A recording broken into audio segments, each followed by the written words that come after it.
Boleh potong pagar, boleh potong mangga, boleh panggil anggota semua sekali, keras. Duduk mana-mana pun boleh ambil. Even dalam duduk mahkamah pun boleh ambil. Boleh ambil. Jadi kereta ni ada perintah mahkamah.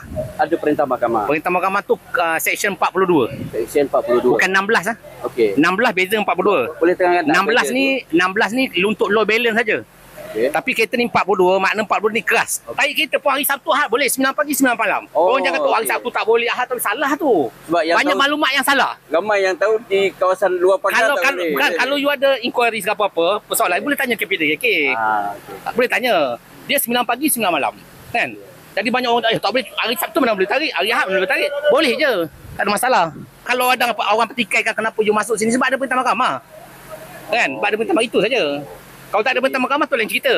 Tu banyak orang ni salah faham sebenarnya. Ya. Maksud saya. Salah faham betul, salah faham. Okay, salah tu. Kita cakap salah.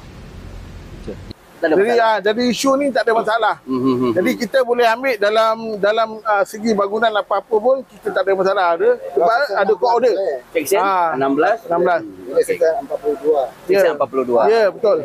42 apa bang? Tadi dah betul. Boleh ambil dalam berpagar. Dalam bangunan kita boleh pecah dan kita boleh ambil kenderaan tersebut. Kalau dia baca di surat perintah mahkamah, dia mesti mau baca. Okey. Dia kena baca. Dia Patutnya orang ini surat mahkamah bausu. Bang. Bolehkah surat mahkamah bausu kita? Ya.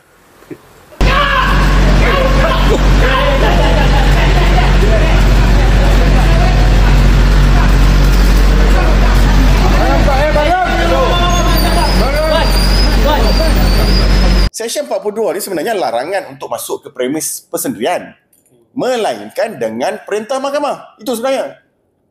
Saya setuju memang jika ada perintah mahkamah, memang boleh masuk ke premis persendirian. Tapi masalahnya, yang kena bawa perintah mahkamah itu adalah pegawai mahkamah. Bukan penarik kereta. Penarik kereta ni dia adalah ejen kepada bank. Siapakah wakil kepada mahkamah? Pegawai mahkamah adalah bailiff. Bermaksud apabila ada satu perintah mahkamah, penguatkuasaan perintah mahkamah tersebut adalah dengan menggunakan pegawai mahkamah, aka bailiff. Bailiff lah yang akan datang hadir. Dia akan bawa contohnya polis ke untuk memastikan keselamatan.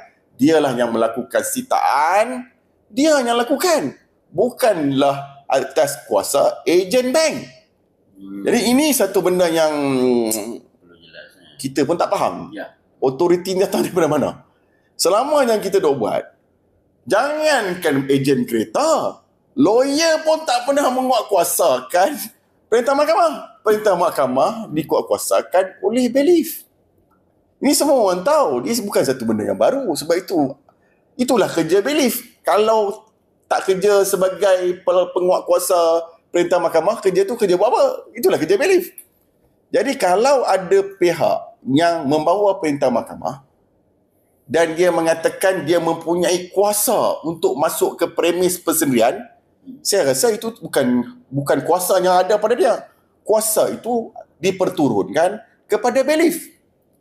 Jadi tindakan yang perlu dilakukan oleh pihak pengurusan ataupun pengurusan kondo terbabit itu dikira sebagai satu pencerobohan, criminal trespass.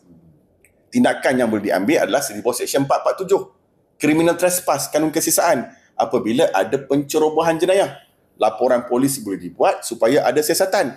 Apatah lagi jika ada berlaku kerosakan, pecah ke apa kan, ada perbuatan khianat terhadap harta benda. Siasatan boleh dibuat di atas Section 427 kanun kesisaan.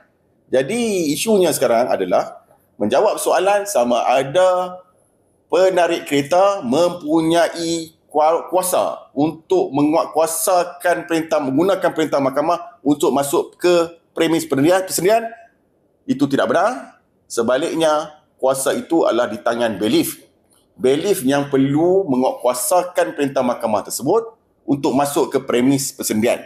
Itu yang patutnya. Dan jika mana-mana ejen penarik kereta ataupun mana-mana ejen bank yang melakukan masuk ke dalam premis persendirian tanpa kehadiran bailiff, tanpa kuasa daripada bailiff, maka tindakan jenayah boleh diambil di bawah Seksyen 447 Kanun Kesiasaan, bahkan Seksyen 427 untuk apa saja kes yang berkaitan dengan khianat, pecah ke apakah saja harta benda boleh dia buat, dan juga bukan takat tu, tindakan sivil juga boleh diambil kepada ejen-ejen yang terlibat dalam menceroboh ni ataupun melakukan kerosakan, dan untuk bagi tujuan untuk menuntut pampasan. Ini yang kita boleh dilakukan oleh mana-mana secara general lah, mana-mana JMB ke, Management Corporation ke, yang menguruskan sesuatu kediaman ataupun kondominium boleh melakukan tindakan tu. Termasuk dia kata dia kalau pengawal tak buka, dia boleh pecahkan mangga. Oh, itu mana Itu tugas apa sebenarnya, pecahkan mangga? Saya bagi tahu, macam saya kata tadi, bailiff ini kuasanya ada pada bailiff. Apabila bailiff nak masuk, tidak ada siapa yang boleh halang. Sesiapa yang menghalang bailiff untuk masuk, dia dikira telah melakukan jenayah kerana menghalang penjawat awam untuk melaksanakan tugas. Jadi saya rasa dia kalau ada statement demikian, mungkin ada kekilafan. Mungkin dia faham penarik kereta ni dah macam bailiff. Mungkin. Saya menghormati penarik kereta, tetapi fungsinya berbeza. Penarik kereta boleh menarik kereta di dalam tempat awam, tidak ada masalah.